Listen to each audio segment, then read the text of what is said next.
ഇന്ത്യയിലെ വിവിധ ചാനലുകളുടെ എക്സിറ്റ് പോൾ ഭയത്തിൽ ഏറ്റവും ഞെട്ടിക്കുന്ന വാർത്ത കേരളത്തിൽ BJPക്ക് 3 സീറ്റ് എന്നുള്ളതാണ്. അതായത് തിരുവനന്തപുരത്തും ആറ്റിങ്ങലിലും തൃശ്ശൂരും BJP നേട്ടമുണ്ടാക്കും, BJP സ്ഥാനാർത്ഥികൾ വിജയിക്കുമെന്നാണ് India Today, Axis My India, ABC voter exit poll ഫലങ്ങൾ പറയുന്നത്. മിക്കവാറും എല്ലാ നാഷണൽ മീഡിയാസിൻ്റെ എക്സിറ്റ് പോളുകളും തന്നെ BJPക്ക് കേരളത്തിൽ സീറ്റ് ഉറപ്പിച്ചുകൊണ്ടാണ് പറയുന്നത്. 1 മുതൽ 3 വരെ സീറ്റുകൾ BJPക്ക് ഉണ്ടെന്നാണ് പറയുന്നത്.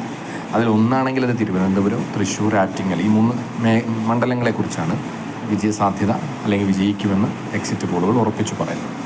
അതുപോലെ തന്നെ ചില മാധ്യമങ്ങൾ, നാഷണൽ മാധ്യമങ്ങൾ പറയുന്നത് കേട്ടാൽ കേരളത്തിലെ ഏറ്റവും വലിയ മുന്നേറ്റം, ഏകദേശം 1 കോടിയിലധികം വോട്ടിൻ്റെ ഭൂരിപക്ഷം അധികം, കഴിഞ്ഞ തെരഞ്ഞെടുപ്പിനേക്കാൾ അധികം, അതായത് ഒരു 10% ഷിഫ്റ്റ് കേരളത്തിൽ BJP ഉണ്ടാക്കും എന്നൊക്കെ പറയുന്ന നാഷണൽ മീഡിയ ഫലങ്ങളുണ്ട്.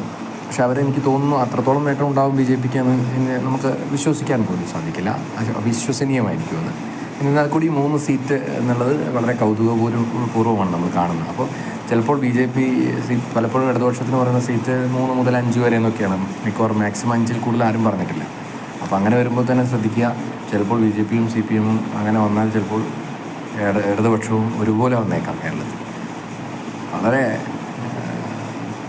ഇൻട്രസ്റ്റിംഗ് ആയ, വളരെ ഞെട്ടിപ്പിക്കുന്ന, അല്ലെങ്കിൽ നമുക്ക് വളരെ കൗതുകം തോന്നുന്നൊരു എക്സിറ്റ് പോൾ ഫലമാണ് പുറത്തു വന്നിരിക്കുന്നത്. ഏതായാലും നമുക്കിനി 2 ദിവസം കൂടെ ഉള്ളൂ. ജൂൺ 4 വരെ കാത്തിരുന്ന് കാണാം എത്ര സീറ്റിൽ LDF ജയിക്കും, എത്ര സീറ്റിൽ UDF ജയിക്കും, എത്ര സീറ്റിൽ BJP ജയിക്കും എന്നുള്ളത്.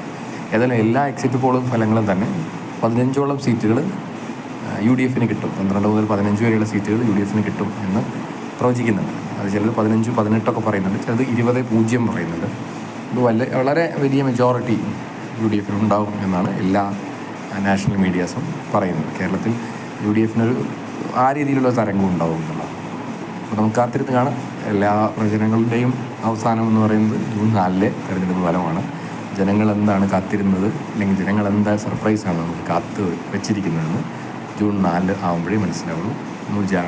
ജൂൺ 4 വരെ നമുക്ക് കാത്തിരിക്കാം.